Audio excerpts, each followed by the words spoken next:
Hello guys, இன்றைக்கி நம்ம TNPSC சம்ஸில் age problem தான் பார்க்க போகிறோம். வாங்க வீடியோக்குள்ளே போகலாம். கொடுத்துருக்க சம் பாருங்கள். எக்ஸ் மற்றும் ஒய் வயதுகளின் வித்தியாசம் 12 வருடங்கள். எக்ஸின் வயது ஒய்யின் வயதை போல் 3 மடங்கு. ஒய்யின் வயது என்ன? இதில் இப்போ நம்ம தான் ஈக்குவேஷன் ஃபார்ம் பண்ணணும், சரிங்களா?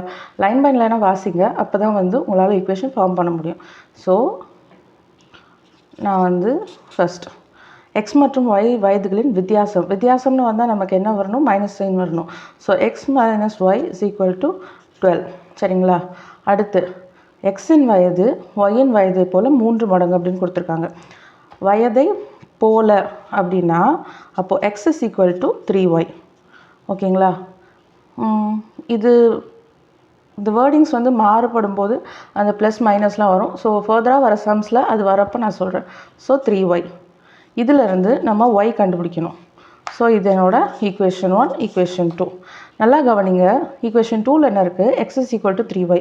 இதை கொண்டு போய் அப்படியே ஈக்குவேஷன் 1ல் சப்ஸ்டியூட் பண்ணலாம். சப்ஸ்டியூட் ஈக்குவேஷன் 2 in 1, சரிங்களா? அப்போது X minus Y is equal to 12. இதுதான் முதல் ஈக்குவேஷன். இதில் பார்த்தீங்கன்னா நம்ம எக்ஸுக்கு பதிலாக 3y எழுதிக்கலாம். So 3y minus Y is equal to 12.